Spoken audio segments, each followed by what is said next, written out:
All right, here we go, everybody. Thanks for being here. This is the first in our Soundtrap Masterclass Series. This one's called Play, and we're going to be exploring playfulness in music. And Lawrence and I are going to be taking us through a new song creation. I'm Taylor, a Soundtrap education specialist, and I've got with me an amazing guest, Lawrence Gray from Young Producers Yo, Group. hi. Say hi, Lawrence, and let us know a little bit about you and where you're coming from and what YPG is all about. Awesome, Taylor. Thank you so much for having me. My name is Lawrence Gray. I am the founder and proud director of Young Producers Group. We are a K through 12 music technology education company.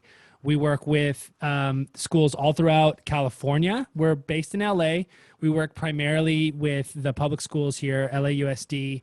But we also, as I said, work with schools in Fresno, the Bay Area, teaching young people how to make the music they love, right? Most music programs are not focused on composition, right? Writing original music. That's our bread and butter. That's what we do all day. Kids love hip hop. They love dance music. They love pop and whatever they're interested in making, we show them how to make it. And we've been working a lot with Soundtrap, especially through distance learning.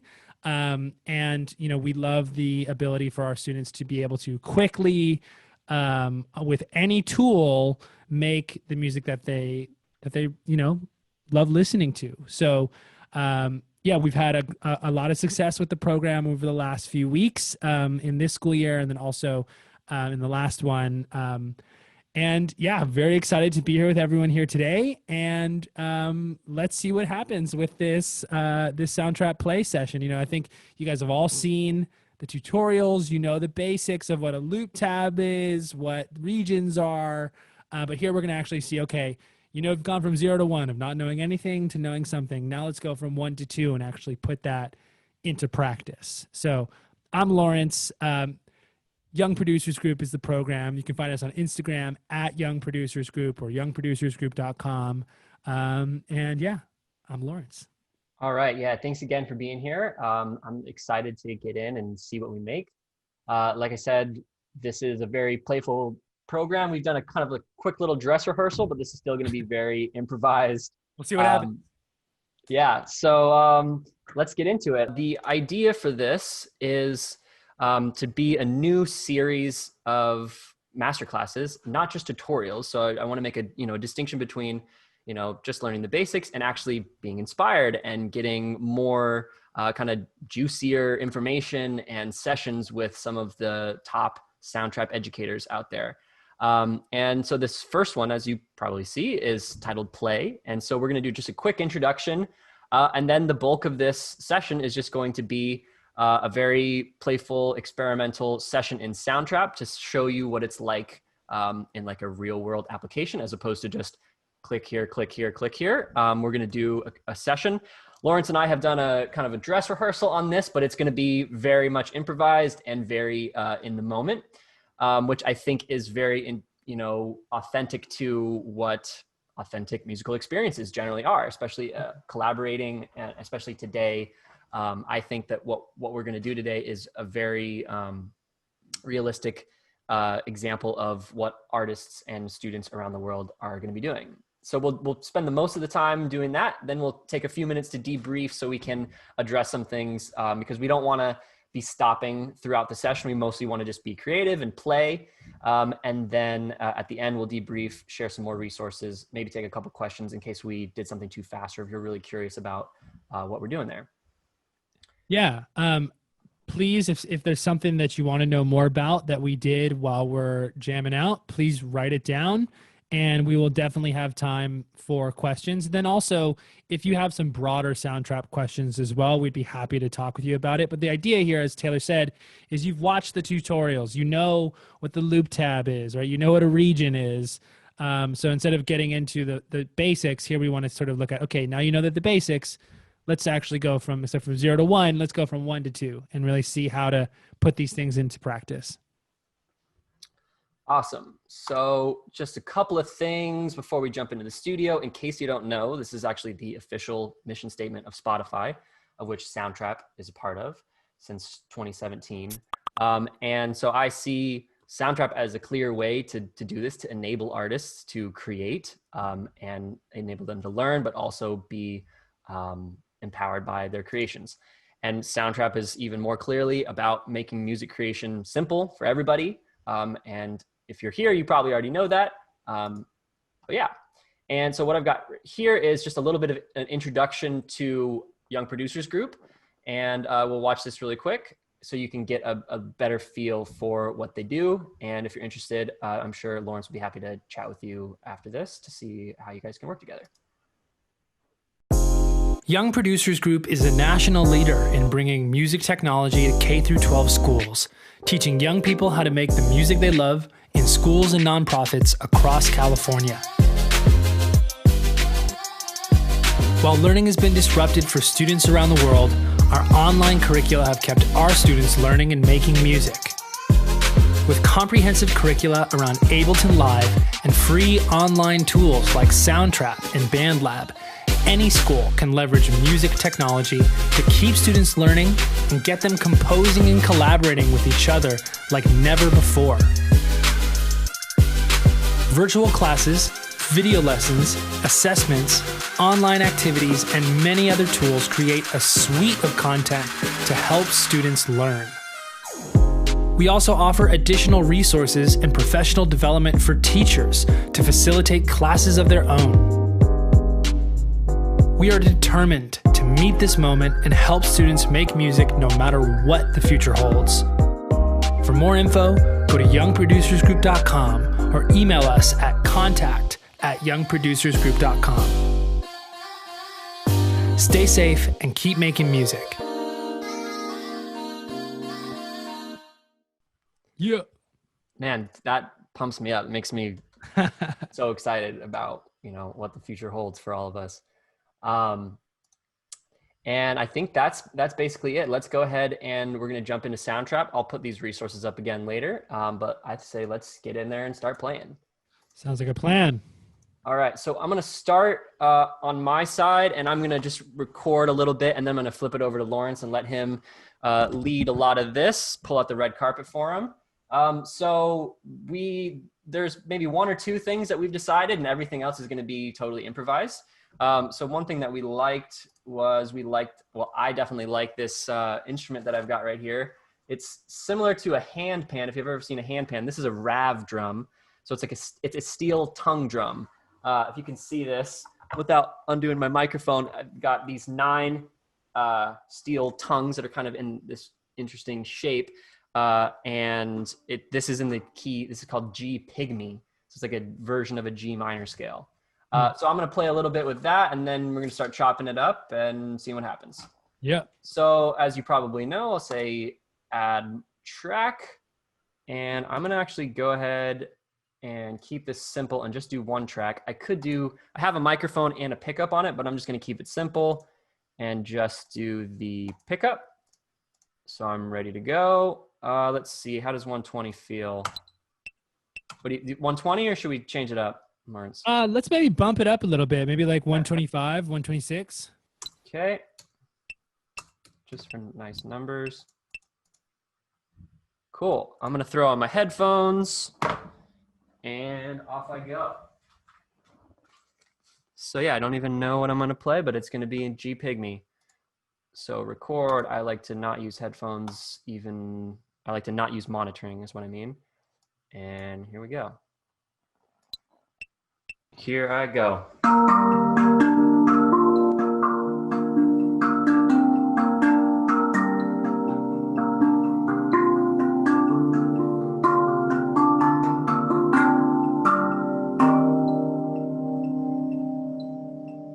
Man, you really killed that thing, Taylor. That thing sounds so good.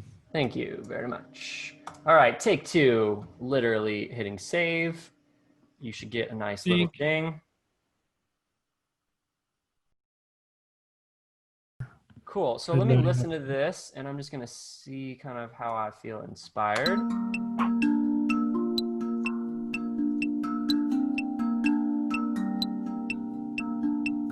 So I think I'm actually gonna take those 4 bars. Feel free to chop it into smaller pieces, but I'm just gonna take those 4 and I'm gonna loop them. Save that again. I'm going to also label this just so it doesn't get lost. I'm going to call this Rav because it's my Rav. And I'm actually kind of curious about the tone here. I want to try, this thing has so much sustain that I actually might want to hear it without reverb real quick. Nice, but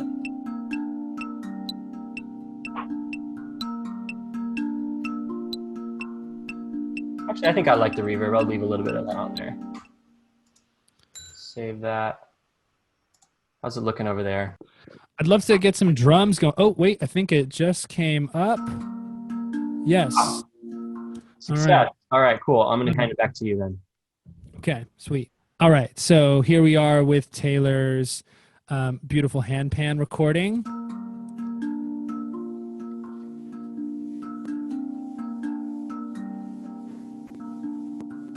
Yeah, I think this is great. You really nailed this recording, man. So from here, let's cycle this so it plays over and over.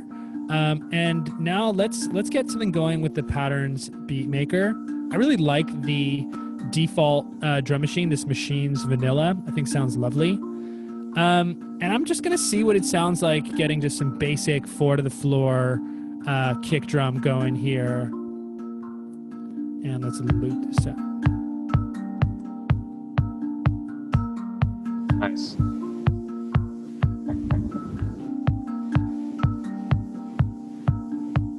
Yeah, so that's gorgeous. Let's keep that. I want to try something here. I want to duplicate Taylor's track. Let's solo this so I just hear that. And I want to bring this out because you had some really gorgeous colors, especially towards the end. So I want to uncycle.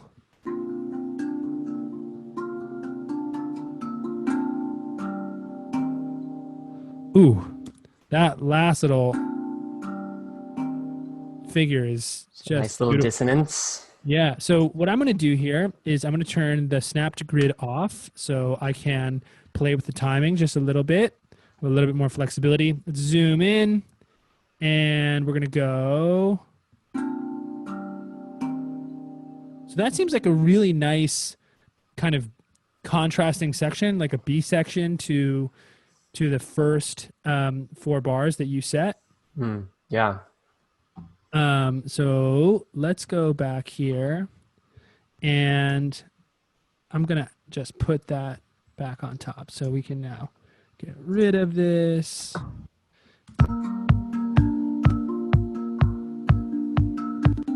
And now that I've cut that, I can loop it freely.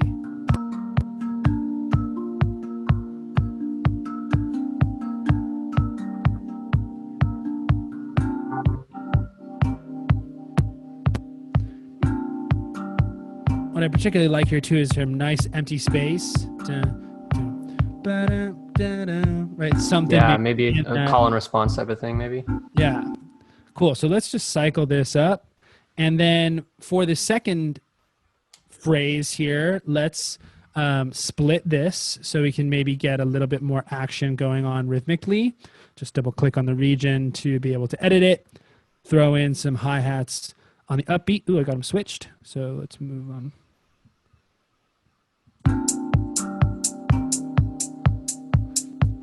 And those hi-hats are a little bit loud, so I'm going to jump into the piano roll.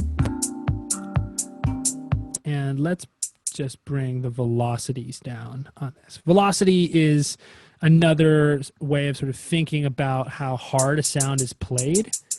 Obviously, sounds are not being physically hit inside the vacuum of my computer, but we can emulate that with velocity. So now by turning the velocity down, it's as if I'm playing the hi-hat not as hard. Hey, Lawrence, would you go ahead and save that? I got a couple ideas I think I'm going to record in the background. 100%. So let's go to save. Cool. All right, I'm going to try a couple things. Gorgeous. So I'm just going to keep rolling on it.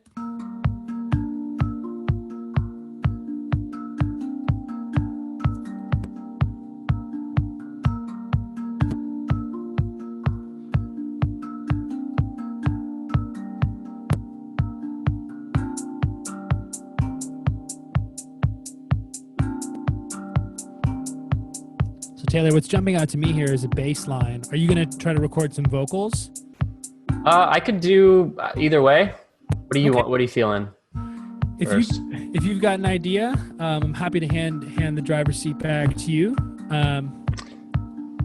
Sure. Yeah. Let me try. I can do like a bass line maybe. Let me get my MIDI controller.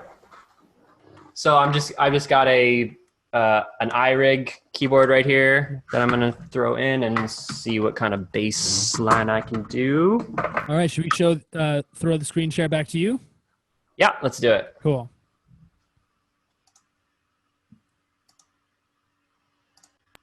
And I'm back. Shout out Corey Wong. That's what we were listening to on the way in. Cool. So I'm gonna unarm that track. I'm gonna do add new track, say guitar and bass, and there's a couple that I like that are nice and smooth, which is what I'm feeling for this. Maybe, I think it's this one I like. Also, no. I like the harmonics one, but it just sometimes is a little too thin. Mm-hmm. I'll try this clean. Yeah, that one sounded lovely. A little bit low, kind of living in a G world, although this is sort of like a B flat chord almost. Mm-hmm. So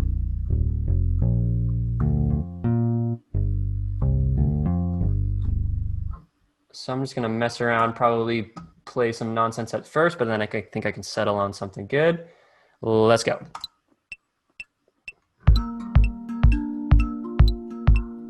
Aha, so this is one thing that sometimes happens, which is like a weird sync latency thing. So I'm gonna refresh this real quick. Did you hear how that bass drum was like slightly like a 30-second note off or something? I've noticed this from time to time with some students' projects. Yeah, this usually solves it for me. So quick refresh, good to know. Yeah. Okay, we're back. Let's hear it. Yep, cool. Okay, let's try this. Record, so I need to record enable, double check in my MIDI settings. Yep, good to go. Cool. Nice. All right, here we go.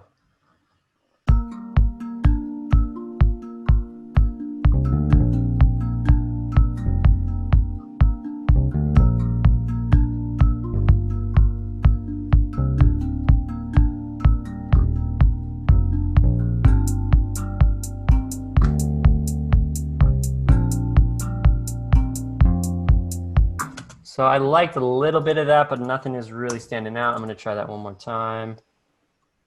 I liked G and B flat are definitely my notes. C is an interesting one, but definitely not E flat.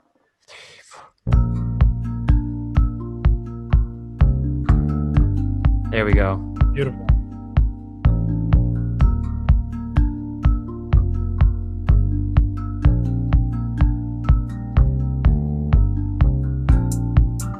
Something in there. I think that first four were good, and then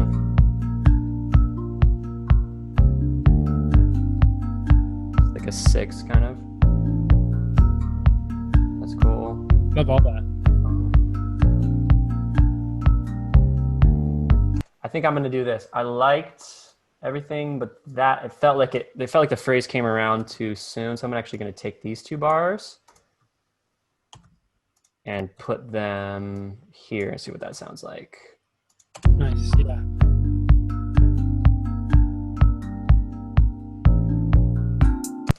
And then dig it. Boom. Merge regions. I'm used to doing Command J, but that works too. And then the last thing is I just want to give a little bit more contrast here, so it's not the same note to the same note. How does that sound? I don't like that A natural. Let's try B flat might work. Yeah. There we go. Cool. Boom. There's a bass line. Love it. All right. So maybe I wonder if that. How does that sound on the B section? Yeah, let's hear it.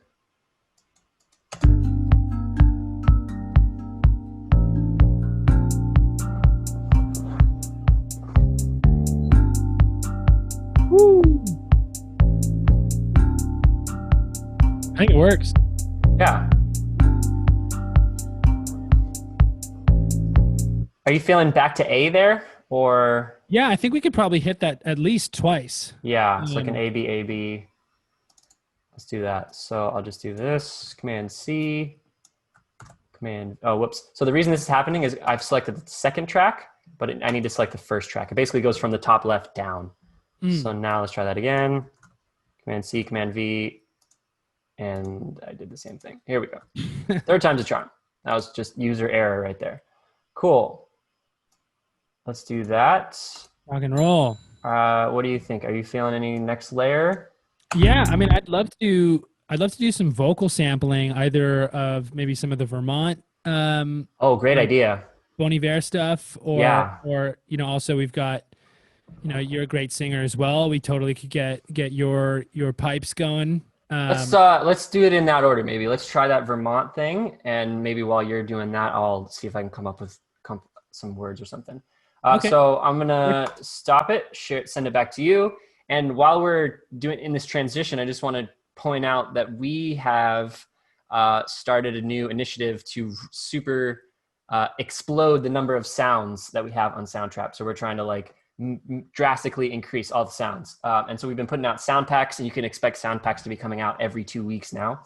And this is, amazing. We're going to be playing from this Vermont pack, which is basically a pack inspired by Bon Iver. Any Bon Iver fans out there? All the drum sounds and guitars. I think there's even some horns on there, and some kind of like vocal samples are all from that style. So let's hear what those sound like. Yeah. So we are in the key, as Taylor said, of G minor, B flat major. So I'm going to keep this in mind as I'm thinking about stuff to add. So let's just pluck through some of these Vermont vocal samples here in the loop tab.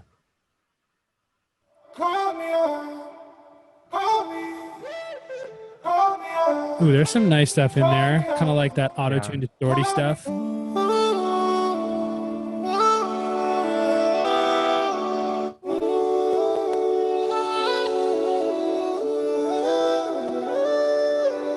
Wow, yeah. It's pretty.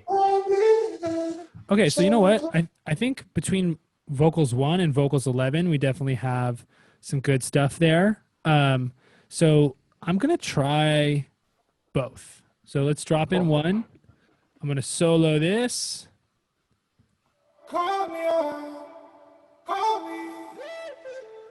I like that little fluttery, auto-tuney piece that comes in there. So it looks like it's hitting about there. So Command E will allow me to split.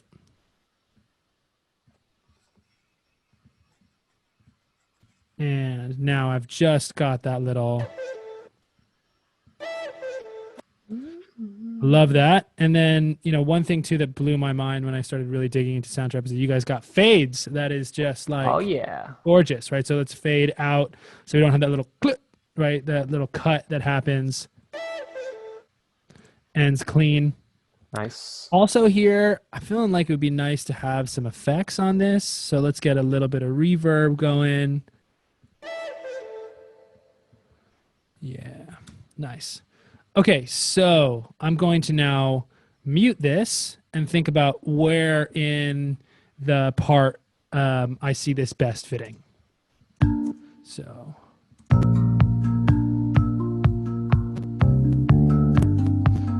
It could even be nice just right there, right on top of that bass. Right on beat 3, I guess.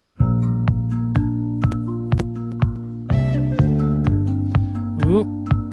The chord, yeah, is not agreeing.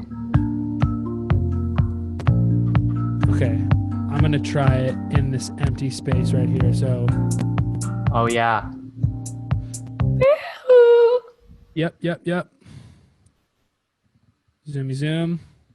Also, let's make sure that this is the right key. So right now it's in the key. Aha, that's probably it. Let's throw it into let's try B flat, I'm guessing. And again, this is another thing that just is so insane about Soundtrap.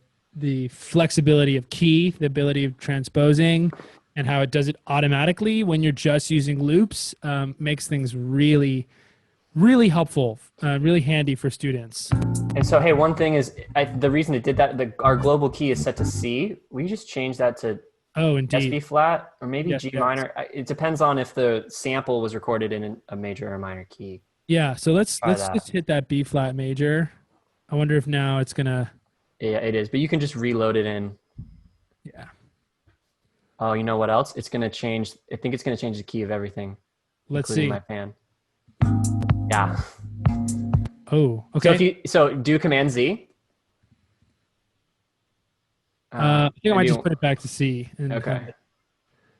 we might just need to do it piece by piece. So note for next time, right? We would maybe set the key at the start. That's fine. Yeah, that would have been it. Check it though, because it might have weird things because it's transposed down and then back up. Sounds right. Okay, cool. And I think the vocals here, let's make sure that transposition. Yeah. But what I was going to say, if you change the global key again and just say don't adjust, that will solve it. Got you. Yeah. Don't adjust. Uh-huh. Boom. Sick. Now we can manually. Yeah, we're good. Love it.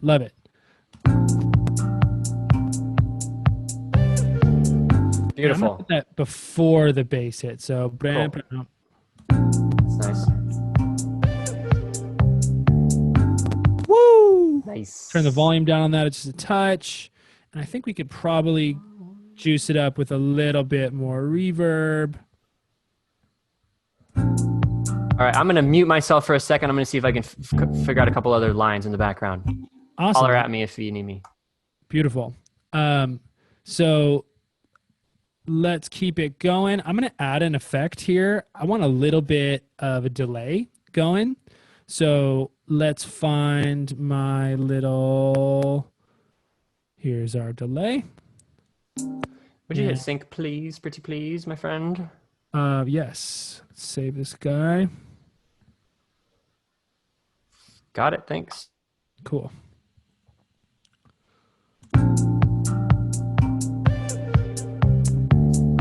And let's turn the mix of that up so we have more delayed signal in there. Yeah, I like the way that sounds. So I'm just going to hit this again. So on my Mac here, I'm just going to hold down the Option key, which will allow me to just copy this guy over. And we are rolling here. Let's see what these three sound like.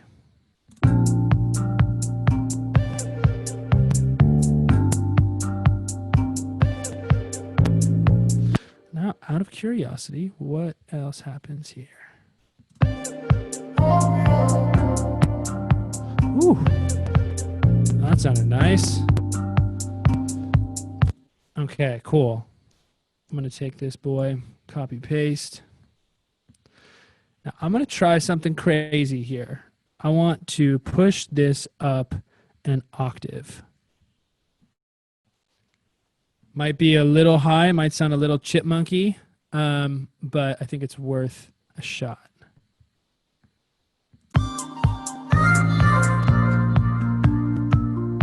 Ooh, gorgeous. Okay, so let's hear that from the top and get a sense of what we're doing.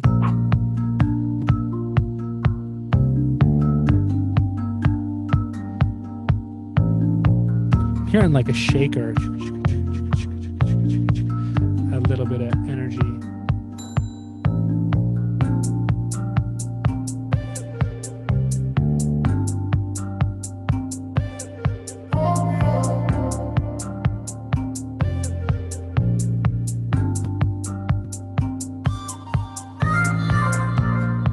Yeah, that flows so nicely into the next piece. All right, so it looks like Taylor made some changes, so I'm going to sync it.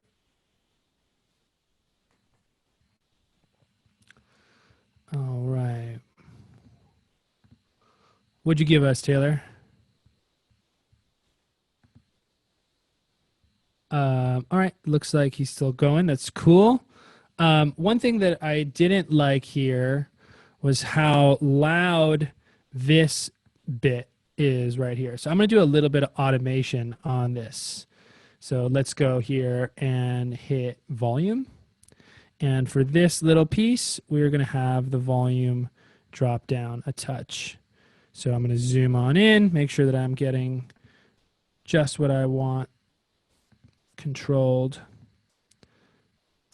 Okay, I can hear you again. Okay.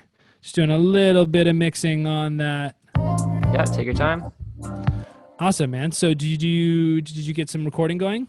Yeah, I put in one little vocal line. We might need to chop it up and arrange it differently, but I think there's two little things that might work to kind of like splice them in between the Bon Iver vocals. Just thinking about all the teachers out there that are like dealing with crazy distance learning. So that line is like, hang in there. Like, oh, nice. Yes, we all need some of that. Yeah. Where is it, my man?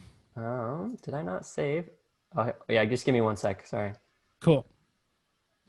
Yeah, we should probably start wrapping up here a little Right, bit. we're getting closer to the end, yeah. It's kind of hard when we got a jam going like this. I know, right? But yeah, I mean, I hope you guys are seeing just how fluid and how flexible and how much this program really lends itself to music making, and not just like, all right, here's the assignment, kids, but you know, when we're done at the end of the day, this is a great tool for you to be making your own music if you want. So here we go, syncing, or we could also throw it back to you. Oh yeah, let's do that because I've got it up right here, I think. Yeah. Okay. I'm gonna stop my share here. Sure. Oh, you know what? I used the wrong microphone. That's why. Here, I can just do it again. There's really only one line that I really like, so let me just record this again. Set it to this, and then I'm just gonna. What's that? Probably a valuable thing for folks to see. Anyway. Right. Yeah. So in case you are working with an interface and not just like your built-in mic or your USB mic, over here you can see all your different interfaces. And then if you are indeed on something like this, like before I recorded into this Scarlett 18i8 interface, and I specifically chose which channel. And now I'm switching over to my Snowball, which is this mic that I've got right here. So let me try this one more time. Here we go. Hang in there. We got you. Yeah. There we go.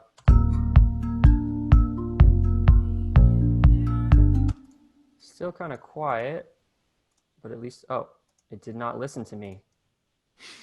That's why. It sounded fine in the. Yeah, it's because you're hearing it on Zoom, but the actual track in Soundtrap, yeah.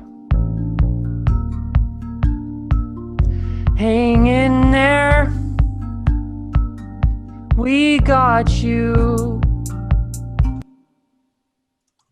Third time's a charm. Yeah. Hang in there. Got it. Woo! There we go, and that's that. I might even try a quick little auto tune. Yep. Just a little light one in B flat major should work. Cool. I mean, that is pretty sweet, I would say, for a remote session in 30 minutes off the top of our heads. I'm going to save it. And now let's see. We've got a couple people still here. I would love to hear any questions that y'all might have, either regarding some of the things we've been doing right here or any other related Soundtrap topics. You can just throw them in the chat. I will throw that in right here just so you can see. Oh, whoops, it's all panelists.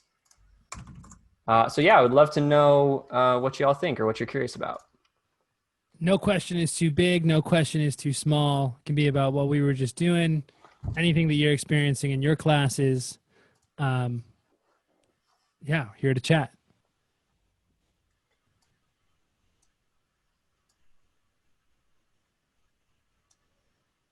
Thanks, Steve. Yeah, thanks, Steve.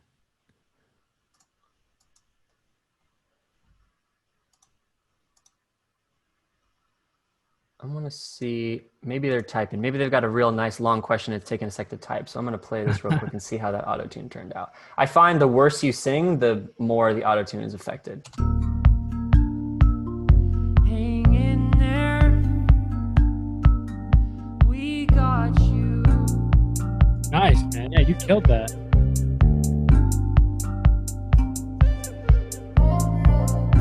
Oh man, I love those Vermont samples. It really works.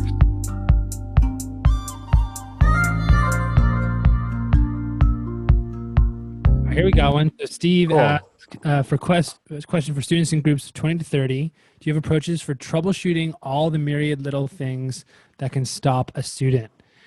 This is a great question. Generally the way that I've been able to find the most success like this is either through live demonstration or through video demonstrations, right? All of the curricular materials that we present have sort of key concept videos where we talk about this is how you do X, this is how you do Y. And then when I start actually demonstrating assignments for them to do, I will record videos of myself actually doing the things. And inevitably, those sort of chief pitfalls that someone will fall into, I fall into as I'm completing it. So as I'm doing these demonstrations, I'm sort of using myself as a guinea pig. And by demonstrating that these things can happen and here are some responses, kind of preps them for it, but then also saying like, it's okay to make mistakes. I just made these mistakes. It doesn't mean that you're not good at this or, you don't have potential. Here's the teacher also falling into these same exact pitfalls you are. And then, in class time, demonstrating things again, because really what I've found with distance learning is the more sort of repetition you have in various modes, right? So video, actual like diagrams, lists, and then also live demonstration really gives a chance for this info to be hit multiple times from multiple angles. So I hope that answers your question, because obviously with 20 or 30 kids, you don't have time to be going through each individual person's issue.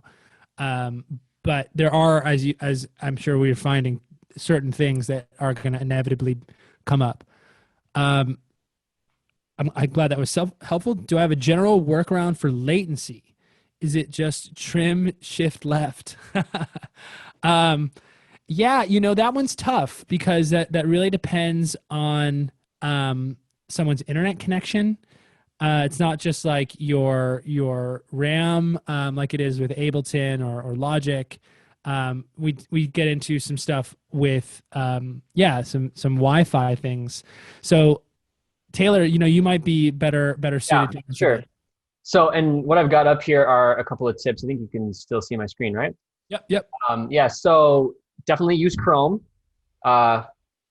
Just trust me on that. I could explain why, but use Chrome, not Safari or Firefox or something else. Definitely not Bluetooth headphones. That will guarantee you latency, a lot of latency actually.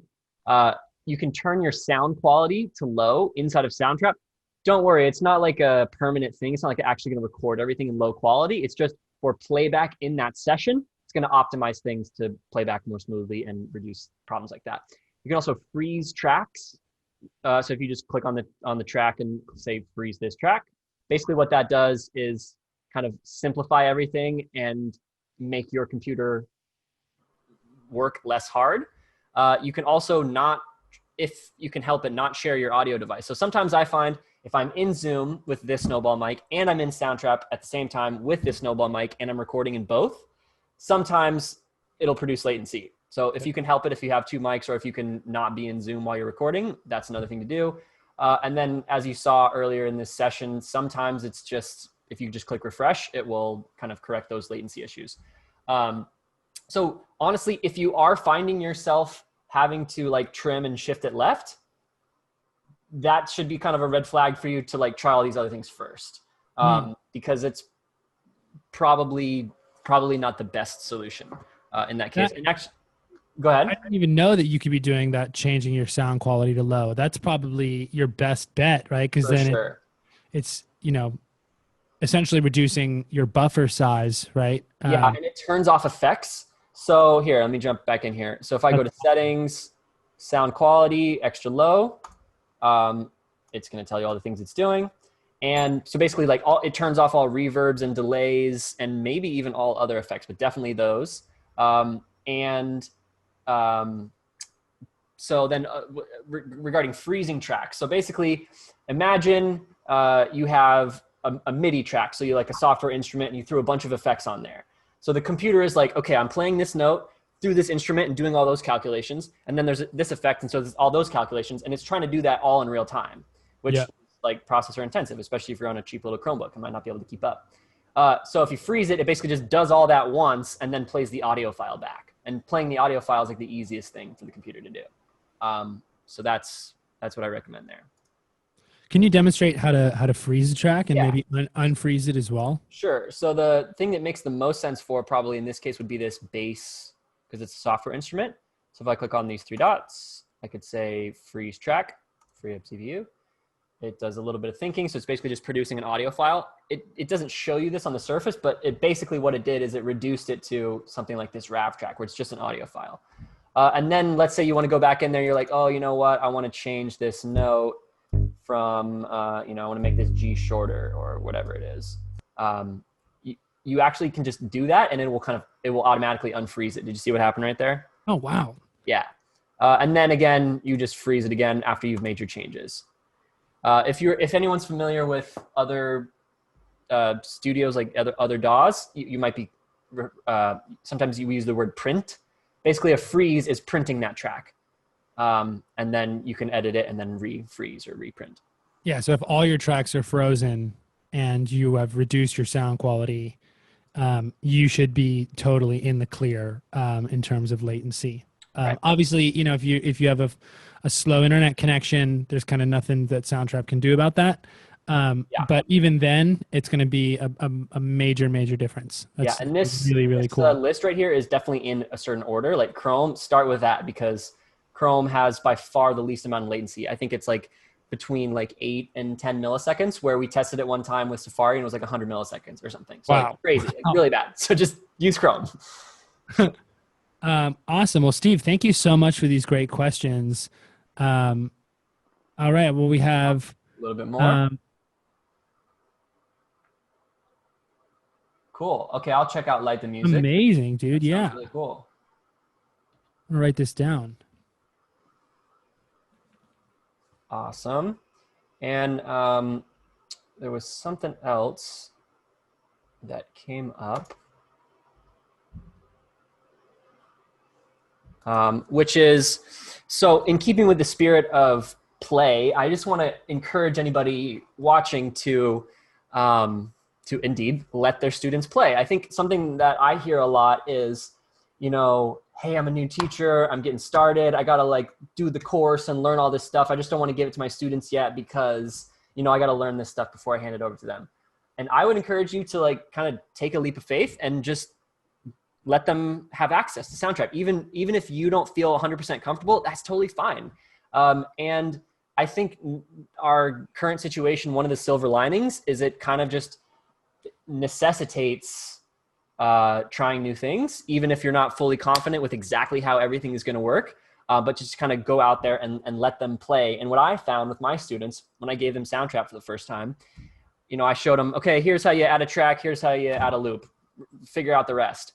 And then a bunch of them came back and like totally blew me away with what they had made. And it wasn't even stuff I showed them. I didn't have to make any lesson plans. I didn't have to like figure all this stuff out. I just kind of gave it to them and let them start playing with it. And sure enough, like they came back with really cool stuff. So I would just encourage you to let them play.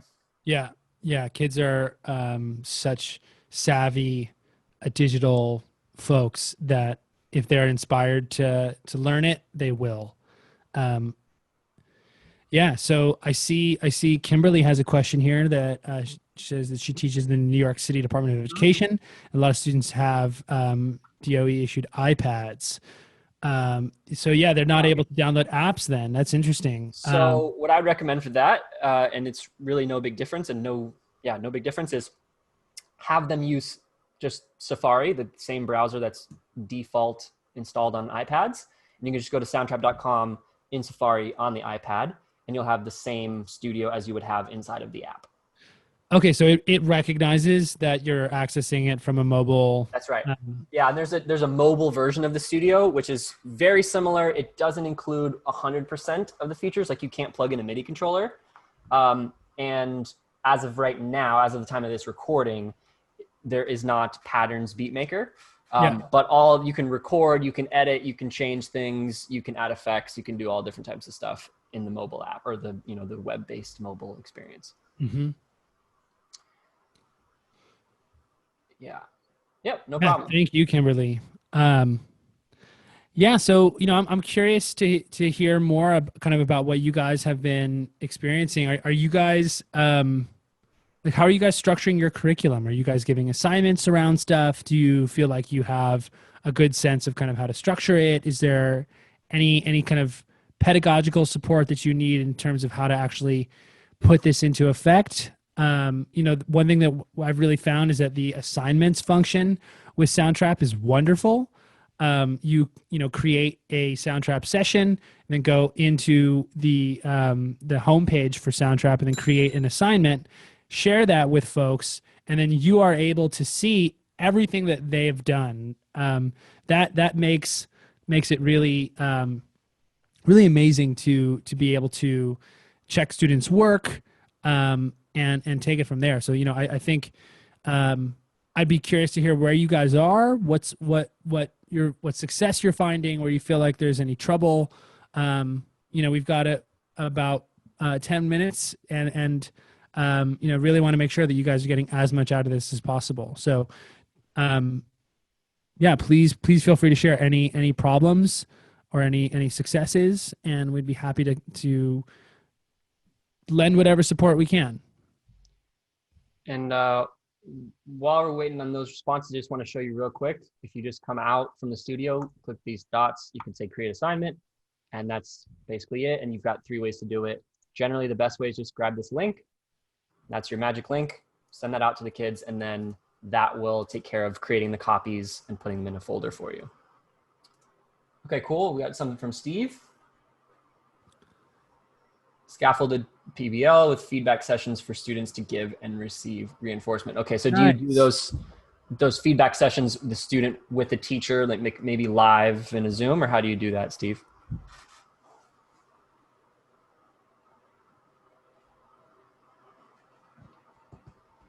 Awesome. So Lawrence, maybe you could talk a little bit about how you scaffold. Like, you have your kind of core concept videos and like your approach. Like, how do you approach scaffolding and putting things in place? Yeah. So, it's kind of like what I was talking about before, this idea of presenting things in multiple ways. So when I give an assignment, I give a clear description of what is expected of students, and then I will demonstrate how I would complete that assignment, so students have the support of seeing how it's done on their own. And then what I've really found, especially over the last few weeks, is when students actually turn in their assignments, as Steve is putting here, taking at least a few of the projects and going through them live with the class, students seeing other students' work, seeing what's working about it and what could be better, really brings them into the process, right? In our normal classes, when we aren't in distance learning Zoom world, we have what we call listening parties at the end of each one of our projects. And Steve, it's great to hear that you're doing project-based learning. That's, in my eyes, the only way to go. At the end of a project, we have that listening party where everybody shares their work, and students are able to really vibe, and after we listen to it, we have like a critique, right? And what we establish in the very first listening party, very clear expectations for how students are to be interacting with each other, always coming from a place of respect, really making that the sort of paramount focus of it, and focusing on what's working well in a piece of music and what could maybe be better. Really trying to create this air of inspiration and not necessarily competition, but when a kid hears, wow, this student really did great work, and they're being very celebrated for it, and everybody's kind of, super into it, that then inspires everybody else to be like, okay, I'm going to really put in the effort here, because kids are going to be most inspired by each other. Even when you have a great teacher like Taylor or a great teacher like you, Steve, when students see each other really digging in, that inspires them to do so as well. So I'd say multiple angles of presenting material, multiple angles of giving examples. That's generally what I say is the best way to do it. Okay, I see Steve has a problem here. Yeah, so I think I've got a solution for you, Steve. And actually I can just show this to you real quick. So you're right. When you create an assignment, that's basically meant for a one-on-one collaboration where students have their own copy of it, right? But in your case, you want to do a group project with 4 people in the group. So the way it works is you would just, instead of doing an assignment, you just shift all together and you just invite. So what I would do is probably set up a project. So let's just pretend that this masterclass number 1 project right here, that's like my group 1. So I would, from either on the outside of the studio or the inside, click the invite button. So the process is the same, outside or inside, it's just invite, and then I could type them in. So you would just type in all 4 students' names and then invite them to that project. So it does take a little bit more time, but you would just have, let's say you have 4 groups of 4, you make 4 different projects and you just invite each kid manually to that project. Right? That's how we were doing what we were doing today. Taylor invited me to this masterclass number 1 play file, and that allowed us to be on the same thing at the same time. I've also got I've got a YouTube video that explains the differences between assignment and group projects. So I'll link that. I'm going to make this a YouTube video, so I'll link that here if you want to check that out. Yeah. So Steve, you bring up an interesting thing here, which I think Taylor, we were talking about a little bit. There's some new functionality coming to help make it so it's not such an individualized 1-by-1 kind of deal. So what I can say about that is stay tuned. That's definitely an issue that we recognize. So we'll be working to come up with a better way to do it. Cool. Or a faster way to do it.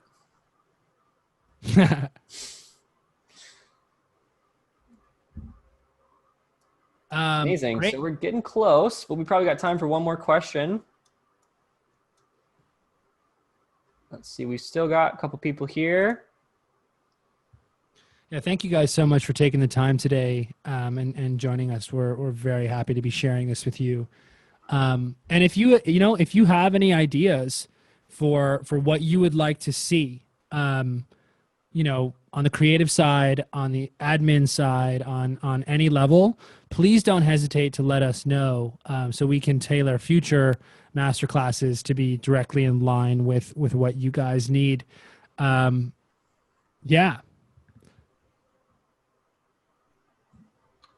Yeah, so that's another thing that has been being worked on lately, the Canvas integration. I've been spending time with that along with our developers, so be expecting some updates on there. But what I recommend is just like a very solid, reliable way to go about it is to use the assignment feature that I showed you the way I showed you just now, where you just use the link. That link is super reliable. You can just take that link and you can still put it in Canvas. You can create a Canvas assignment, throw that link in the description of the assignment, and that should work fine. The only thing to keep in mind is just, which it sounds like you're already there, they need to have their accounts created already from Canvas. Otherwise, when they click that assignment link, it'll confuse them. They won't be able to log in. But yeah, you can just take that assignment link, that URL, and share that way. And that works for anybody, Canvas, Schoology, Google Classroom, whatever you've got. Awesome. Cool. Awesome. I just want to maybe take 1 sec and give you a heads up on some of the upcoming masterclasses, and then kick it to you, Lawrence, if you want to wrap it up with anything or tell us a little bit more about YPG. But this is the first of a hopefully long-running series of masterclasses that are all music-focused and indeed like what I'm used to a masterclass being. I imagine many of us are musicians and have studied in music schools and probably have like a weekly masterclass or a regular masterclass. I've had seen some really cool master classes from some, favorite artists and teachers from around the world in that type of setting. And I think it's maybe like the best way to learn more advanced concepts and really dive into some of the knowledge of amazing musicians and teachers. So that's what these are designed to be. I've got a couple of them in the works right now. Can't quite announce them yet, but rest assured they are very forward-thinking, really cool applications. So in October, we're going to be having another one, and hopefully at least every month we'll be having them going forward. So yeah, I thank all the participants for being here. Huge thanks to you, Lawrence, for being here and sharing your expertise and knowledge with us. Is there anything else you want to close out with, or anything else we should know? No, I'm just so happy to be here with you guys. And Taylor, thank you so much for inviting me to participate here. I think that what I can really say is that I've just seen that Soundtrap has been such a valuable thing for my students. Kids who are stuck at home with their Chromebooks, not really loving distance learning. When you add Soundtrap in the mix, it is such a breath of fresh air. And if there's anything that I can do, or that my program Young Producers Group can do to support you guys and help really take this fire and make it burn even brighter, please don't hesitate to let us know. You can find us on Instagram at Young Producers Group, or you can reach out to me personally, Lawrence at Young Producers Group. It's LAWRENCE. And yeah, I hope to participate in more of these masterclasses, and it's just a real pleasure to be working with Soundtrap. You guys, Taylor, you especially, but the whole crew, you guys are amazing and do such amazing things for teachers and for students. So it's just amazing. Awesome. Well, thanks everybody. Have a great day, and we'll see you next time.